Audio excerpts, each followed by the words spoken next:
The First Amendment is not a provision of law that restricts what private companies can do to people who don't comply with their terms of service. If you don't think Facebook was right to get rid of the president, you can complain about Facebook, but that doesn't give the president or anybody else a right to sue Facebook. There is a legal provision that in fact immunizes Facebook and other social media platforms for kicking people off in a way that they don't agree with. President says that legal provision ought to be repealed, but he can't repeal it with a magic wand just saying it's not there. And in fact, he relies simultaneously on the fact that they are immunized. He says because they are given immunity, they are equivalent to the government.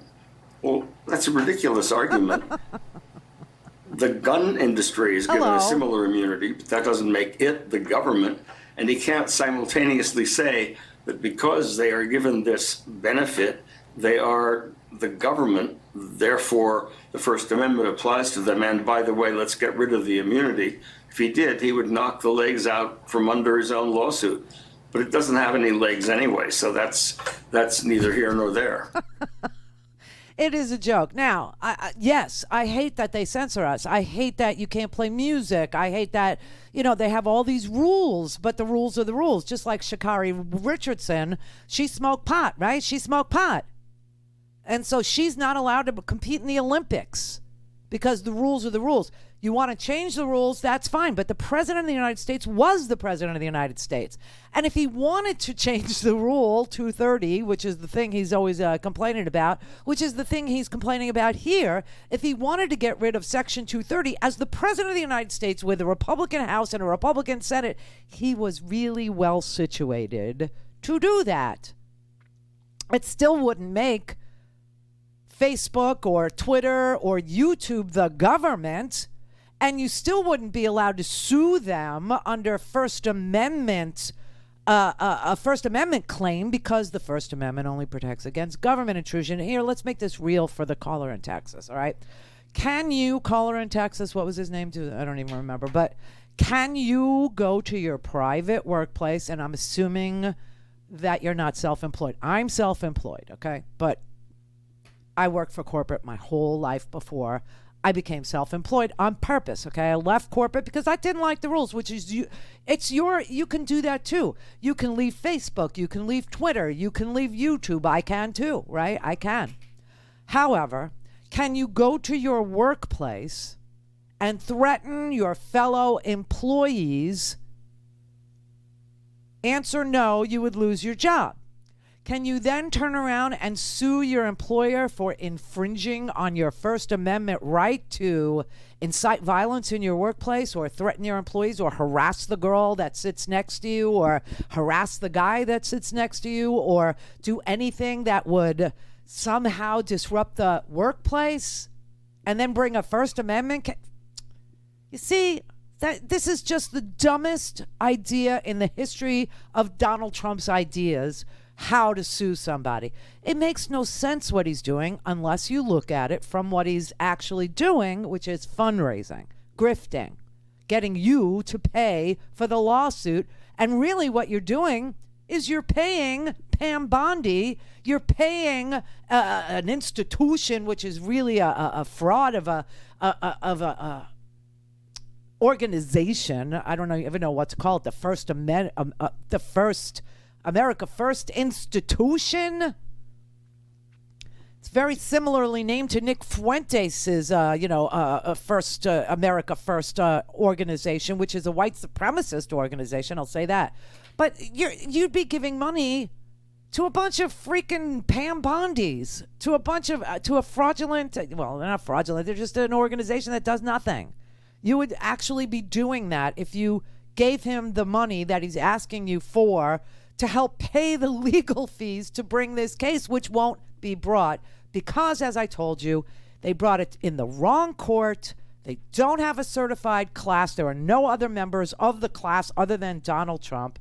Okay? You cannot bring a free speech or a claim of free speech impingement against a private entity, and he was perfectly situated as president of the United States with a Republican House and Senate to repeal the Section 230 that he wanted to repeal. Now, let me tell you what happens when that happens. In radio, but I'm talking, public airwaves radio. I'm not talking cable. I'm not talking Sirius XM. You ever wonder why they can curse on Sirius, but you can't curse on AM and FM? Because AM and FM are public airwaves, and they are controlled by the Federal Communications Commission, who also has terms of service, essentially. Can't use the 7 dirty words, right? All that stuff. Can't threaten people, can't have fake contests, it's very regulated. But Sirius is not. Why? Private company. Different rules. All right, but when I worked on the public airwaves, on AM and FM radio, I had to abide by FCC regulations. Well, the companies didn't like the way that was playing out, meaning I had the microphone, but if I worked for them, if I worked for corporate, and I said the F word or I said a B word, well, you can say it's crazy because you could say, you could say a lot of words, but you could say bastard, you could say bitch, but you can't say the F word and you can't say the S word. I mean, it's really weird, okay? Anyway, if I did it, they would get fined, and they would A, have to defend it, and B, if they couldn't, they'd pay the fine. Well, they didn't like that. They didn't like that because it's like $325,000 for each incident. So they worked the law. They lobbied Congress to change it. That's where the law gets changed. Congress, okay, not in a court. So they changed it this way.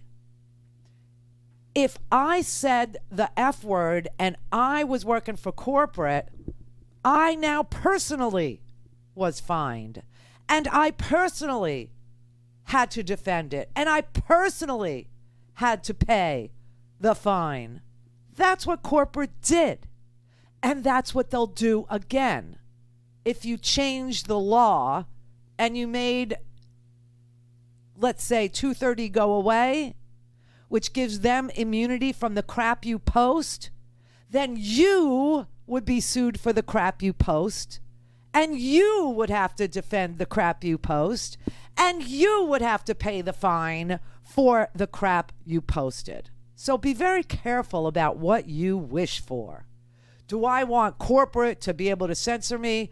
No, but that's why you would go to a place that guarantees no cancel culture. But here's the problem with that. Parler and Gab and Getter and all of these places that promise that they won't cancel you if you, threaten people, if you incite violence, if you harass people. Turns out that Parler, which is owned by the Mercer family, decided that they would report their own users for inciting violence directly to law enforcement, which is what they did 50 separate times ahead of January 6th. That's why you heard the testimony the other day from, I guess it was Zoe Lofgren, who was asking the Christopher Wray, the head of the FBI, was he aware of the 50 separate times that Parler reported people on their platform for inciting violence to the FBI? Was he aware?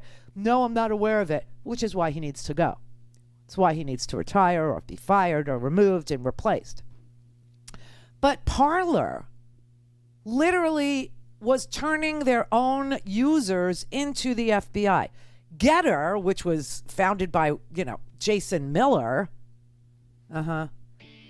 they got hacked by the Russians, no less, who made off with 90,000 users' profile information. So again, be careful what you wish for. Just be careful. But you do have you could go on Telegram and threaten people and talk white supremacy all you want. You could go on Gab and do it too. You can go on Parler and do it too. But remember, they're going to report you to the FBI. They're going to report you to Congress. They're going to report you to the Department of Homeland Security. And they're going to put you on a do not fly list because they're going to put you down as a domestic terrorist.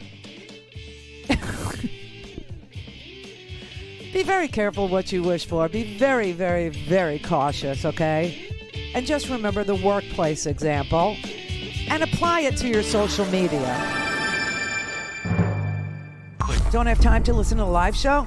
Want to hear more on your schedule? Go to randyrhodes.com and buy a stinking podcast.